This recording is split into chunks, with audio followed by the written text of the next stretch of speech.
Hey guys, here we are with the ASM Lancaster. It's a 120-inch wingspan. It's right at 10th scale, so right the same size as their B-17. Nice looking airplane. The fuselage is in two pieces, so you can really take this thing down all the way down to where you could probably carry it in a car. The biggest part's going to be the front part of the fuselage. Anyway, I'm going to go ahead. We're going to get ready to start working on a cockpit kit for this thing. ASM, they do provide a small cockpit area for you.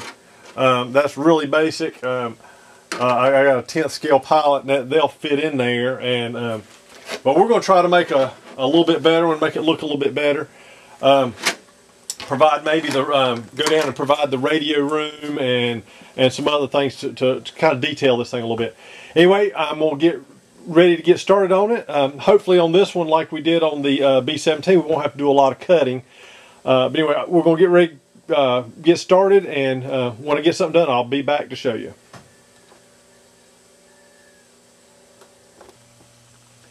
Okay, here we are. What I'm going to do is I'm trying to right behind the pilot there was a radio room, and also the co-pilot or navigator sat down here. Anyway, what we're going to do is going to try to make this all one piece, this section fit in there. So what we're going to have to do is going to have to remove this former here, or part of it. What I did was, if you take a straight edge and go to the inside, let's see if I can show you, the inside of the Bombay up to here, I just take a straight edge, put on there, and draw to the inside. You can see my line right here. There's one on both sides. I went ahead and did that.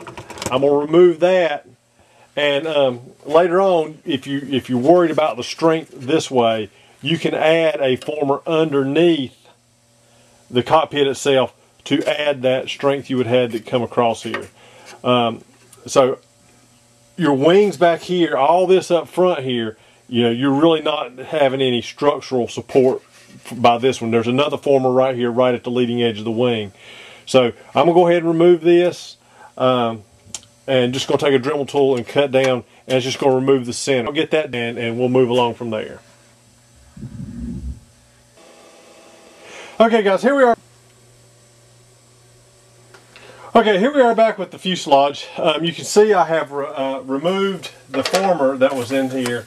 That was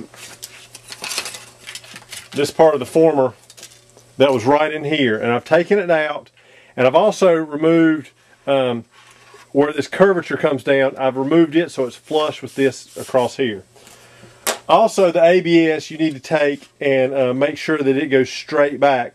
Mine came and was kind of tapering back this way. It's just according to the way they had cut it. But anyway, it needs to be cut straight back.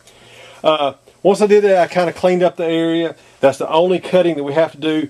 There's plenty of strength to this fuselage. You're way in front of the wing, so all your stress is going to be back in the back. One thing you have to remember, anything that we put forward is just bonus as far as weight, because we have to. They say you have to add weight to this thing anyway to make it balance correctly for flight. So it doesn't matter how heavy we make the cockpit area. We just need to make sure it's good and sturdy and fits in there right. The first thing we're going to do for the cockpit is you can see, let's see here, move this forward. You can see right here the observation area where the little dome was on the back of the canopy.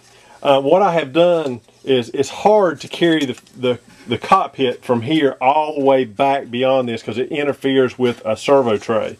So what I've done instead is I've made a piece. It's rounded to the shape of the fuselage. What it does is it comes in here and you can glue it, and it fits perfectly inside. Glue it in place right here, and then you can put a bust of a pilot, of an engineer or something like that with their head sticking there, or you can leave it, just paint it black so you can't see down in there. You won't be able to see the servos and everything.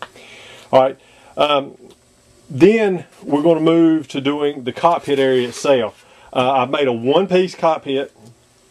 Well, it's one piece for the main body of it. Anyway, right here it is. It does like all my others. It kind of folds up.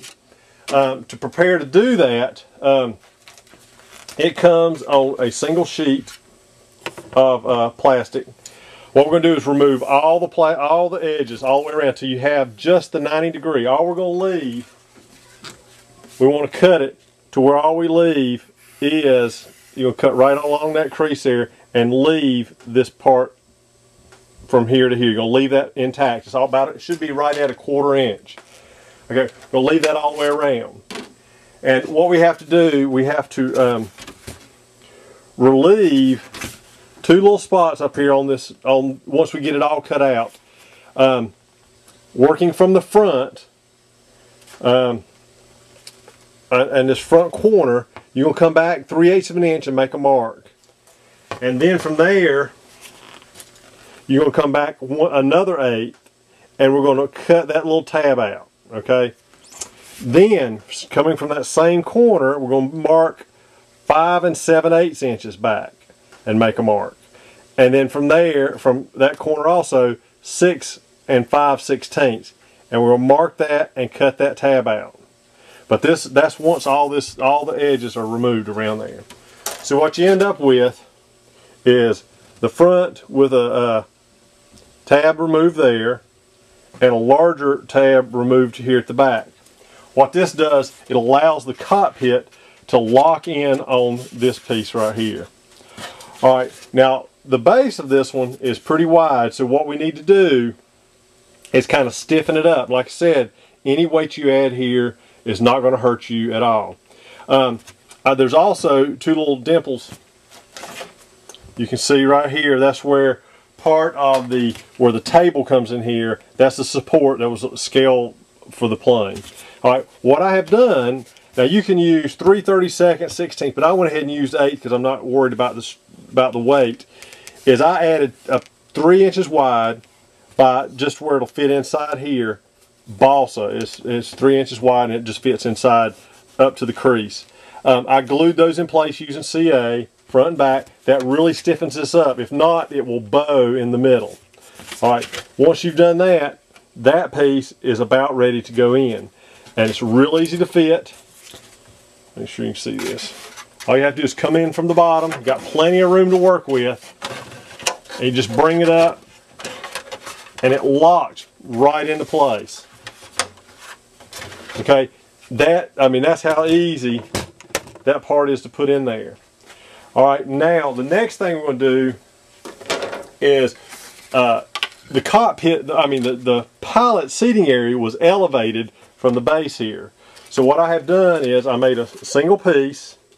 That what we're going to do is we'll make the elevated place for him.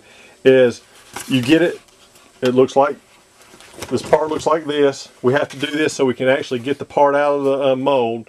Anyway, what we're going to do is come around here and we're going to cut this out just around where these fairings are so it can be removed once the mold's made. We'll cut all the way around there.